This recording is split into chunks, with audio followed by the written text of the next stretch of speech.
To continue the last video, we're going to start at example 2. So for this, we're going to need y equals 13 minus 3x as one of the lines we're graphing, and the other line will be y equals negative 5. And then we'll worry about the greater than after we have the two lines graphed. So 13 minus 3x is a little bit tricky just because if we make each box equal to 1, 13 is like up here.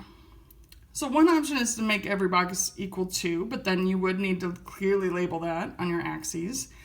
I'm instead just going to guess that, okay, 13's up here, and if I use the slope of down 3 over 1, it's actually going to start at the point 1, 10. All right, down 3 over 1. And then I'm going to keep going. Down 3 over 1, down 3 over 1. Get a few good points. Especially when we're solving these graphically, we're really depending on a pretty good graph. So it doesn't hurt to make a few points, right? It's easy enough to graph with slope. Use the side of a piece of paper to get hopefully a decent line. And so that is our graph of y equals 13 minus 3x. The graph of y equals negative 5, I need to go down to where y equals negative 5, and then it's a horizontal line.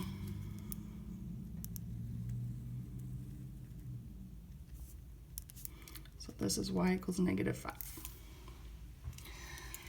And since we took such care with graphing, it's pretty clear where these are equal. I might need to count. 4, 5, 6. It looks like that's where x equals 6 is where they graph. Or where they cross, sorry, where the graph crosses. So this is the point 6, negative 5. But remember, it's the x values we want to focus on. Our original equation was about x. All right, well now it says, where is the line above negative 5? So where is the line above, because it said greater than, y equals negative 5. And what I'm seeing is all of this right here is above negative 5. Right? That this is the part of the line that is greater than y equals negative 5. So this is the part we need to put in interval. So here's x equals 6. We have to decide, are we less than 6 or greater than 6? And so once we start thinking of it that way, as just left to right, we want to go to the left of 6. And this line keeps going so that when x is negative 10, the line's going to be above negative 5.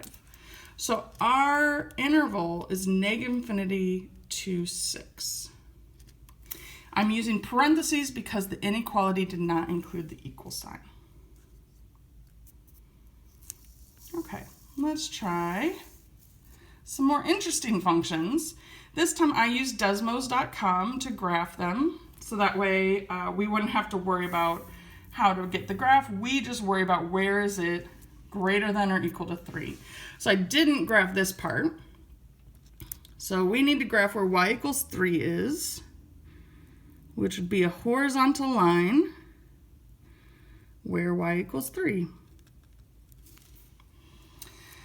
And this says, where is the graph bigger than 3? And so by looking at this, I think it's right here. And or equal to. So we want to include this x value in our interval. Now what's a lot more tough with this one is that we're not going to be able to go down to negative infinity because down here we're below 3. That's not going to work. So we need to figure out, where does this graph make this big old break in the middle?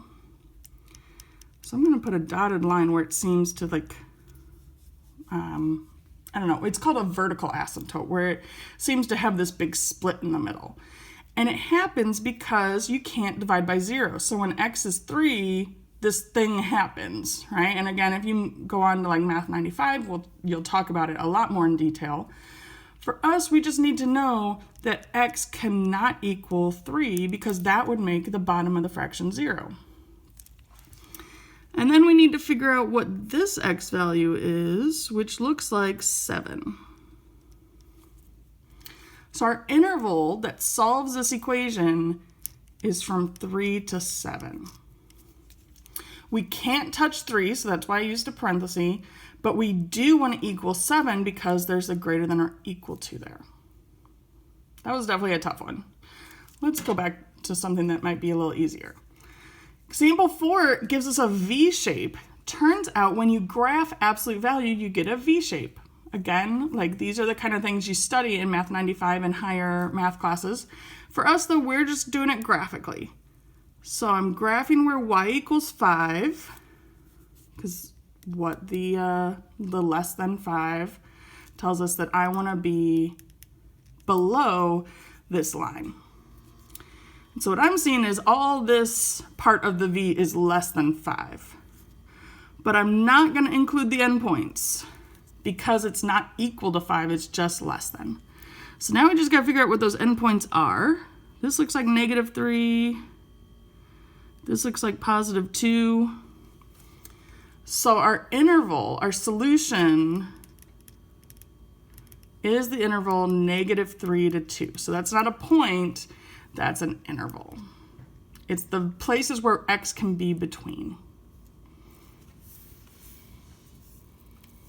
All right, last 2 examples. Hopefully this keeps making more and more sense each time we do it. This time I put a 0 here. That's still the same thing. We're just going to use y equals 0 as our other function, which is the x-axis. So the x-axis is the line y equals 0, and we want to be below 0. So that's all this down here. I'm not going to equal, so we're not going to include those endpoints, but I still need to know what those x values are. It's looking like -4 on the left side and +2 on the right side. Yeah.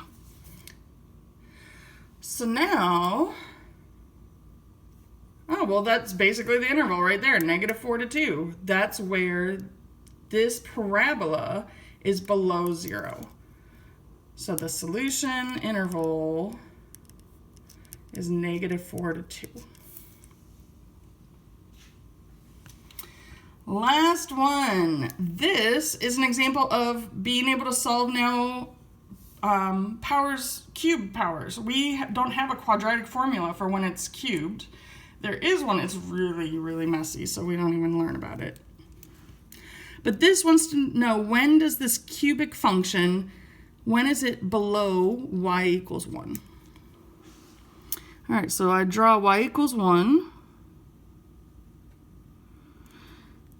And here is the intersection point. This time we want to include the point because there's an equal sign. And that is the point 1, 1. So where are we below 1 is all that stuff down here. And that stuff keeps going down to infinity. So our x values that make this true are -infinity to 1. And I'm using a square bracket because we can equal y equals 1. So one thing I want to point out that makes these confusing sometimes is, when are we talking about y and when are we talking about x? And this just occurred to me because here both y and x are 1, which is definitely confusing.